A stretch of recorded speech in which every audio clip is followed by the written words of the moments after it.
How is it going, ladies and gentlemen? Welcome to the video. We have an almost PU match, except I bought a couple of hoary NU Pokemon like Kadabra and Haunter. But it was a very fun game indeed, taken on my stream the other day. By the way, on that topic, I'm going to probably stream tonight. I won't guarantee it because I don't know what's happening, but if you want to follow me on Twitter or the Facebook page, I'll notify you. Or just follow me on Twitch, actually. I think if you follow me on Twitch, it actually emails you if I start to stream, so either one of those, I might stream tonight, might not, and if I do, it'll be Showdown battles and Pokemon Wi-Fi battles. I did finally get round to ordering Pokemon Y, by the way. I figured I gotta have that bird thing, Yveltal, is that what it's called? Yveltal, the dark flying thing. It looks pretty beast, so I figured, yeah, why not? So, first turn, I lead with my Blossom. That looks like I made a good prediction for the lead, but I doubt it. I don't know why I chose Blossom in particular. What else does he have? I think Pelipper maybe I was predicting, but yep, either way, go for the Leaf Blade. Do get that nice crit right off the bat, which is pretty damn good. And from that, I sort of assumed that from that damage it was going to be like Life Orb or something, because it should have definitely taken that better. I mean, Blossom, like Eviolite Combustion can take a few hits for sure. So I got a Monferno. This is my physical Monferno with Mach Punch, Close Combat, and Sword Stance, and Fire Punch, yeah. So I got a Kenny expecting him to go to Pelipper, because Pelipper will wall most Monfernos, but he doesn't, he stays in, so it's like, oh okay, we'll sack Kenny, whatever.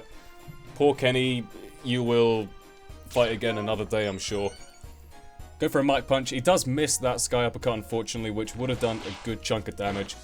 Wouldn't have killed, I don't think, but would have brought me down to sort of low yellow, I reckon. But in comes the Pelipper. Like I said, I did just swap out Thunder Punch for Close Combat, which is unfortunate, but I stand by my decision. Close Combat is, you know, Close Combat has come in handy more often than Thunder Punch, believe me. So he poisons my Blossom, and after seeing Toxic, for some reason my instant instinct was, okay, Sky Drop, he's gonna have Sky Drop. I only say that because that's the set I run on Pelipper. I didn't know if other people run that set or not, but it's pretty cool, so I thought, okay, go to Wormadam, just gonna go for rocks as he brings me down with Sky Drop, and then I can just Toxic whatever comes in. Which turns out to be this thing, which is there just for hazards, I guess. Can you get a Shell Smash on Omanyte? I know Armor gets it, but that'd be pretty cool, trying out especially offensive Omanyte sometime. So I go to the infamous Fu Manchu sub-disable Kadabra. I think at this point in the stream, everyone had figured out that it was a sub-disable thing, so I couldn't really, like, I lost the element of surprise, but whatever, you know, it's still got some decent power. I figure I'll just go for a sub, see what he does. And that way I can outspeed next turn, go for the Psychic, and I'm still behind the sub, which is absolutely glorious.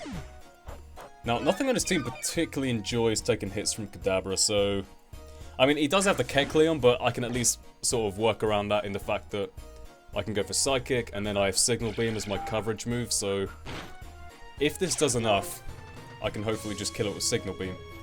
But, because Kecleon is an absolute monster, I think even if I hit a super effective Signal Beam, it's gonna live, and I really don't want to stay in and get T-waved or something, so yeah, next turn I'm gonna have to switch out, and you know, my first port of call against this Kecleon is gonna be my Wormadam, I think, just because I can smack it with some Earthquakes and, you know, not take anything from Drain Punch. T-Spikes are unfortunate. This is where I could really use Kenny, but my terrible plays at the start were, you know, obviously going to cause Kenny to die at some point. They always do. Kenny is always the victim of the bad plays. Load the lefty's recovery, and eventually, I think he switches out on this turn because really there's nothing that a Kecleon can do to a defensive Wormadam. And he goes to this thing. Now, I do go for Toxic, which is great. Definitely do want the Toxic on this thing, but it's still a big-ass threat. Vanillux has good special attack. I think it's space 110 or something. And you got the Stab Ice Beam, so let's play a little game I like to call Wormadam Chicken. Wormadam Chicken, the way you play it is you stay in with Wormadam when they have a super effective move on you, and you just cross your fingers and hope they don't go for it, you know? Go for EQ as it goes for the Autotomize, and that is absolutely great for me. Gets the weak armor boost. That's actually... Weak armor is actually a good asset to Vanillux, to be fair. Vanillux has really sort of subpar speed. That's the only thing really letting it down, but... Go for the Protect, and because I'm a massive dick, I'm going to go for another Protect, and that's going to mean that Vanillux dies next turn. Although, it's not a big deal because, you know, I'm almost dead to poison, and he still has this Pelipper, which outspeeds me anyway, so...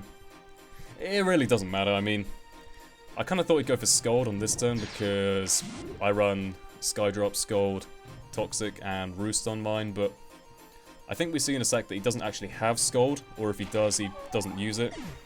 But he Skydrops me. I die in the air, and I thought the game would like glitch out here because Skydrops are really...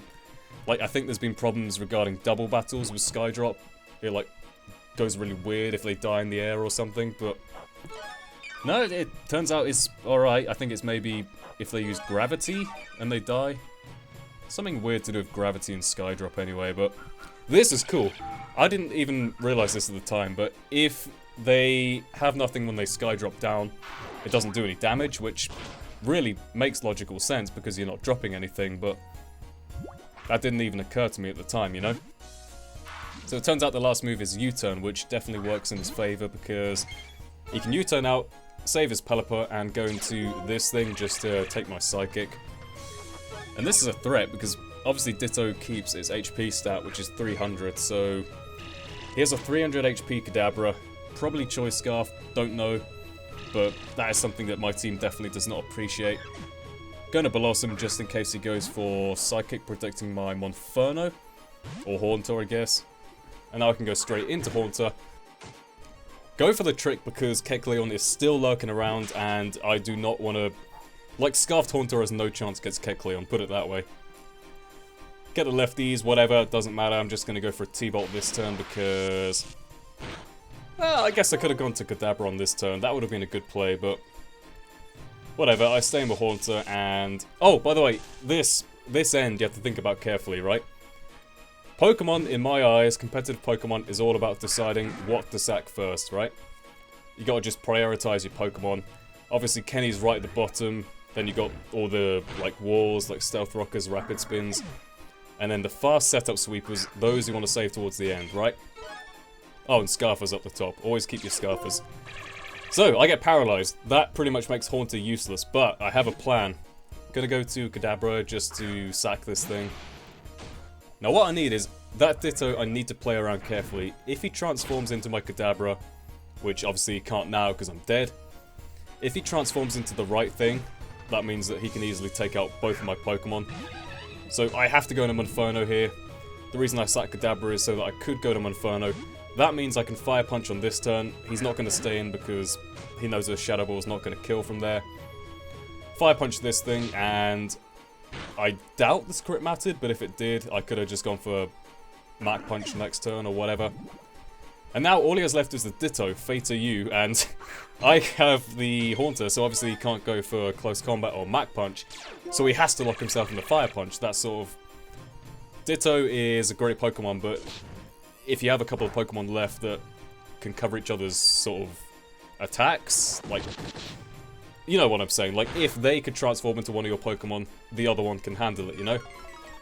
But if you're in that sort of situation, obviously, that was the best play to do there because he has to go for Fire Punch.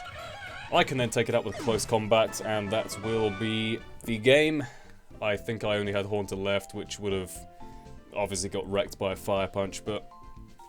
Yeah, that was a really fun game. Ditto is definitely a big-ass threat. Do not want to mess with it.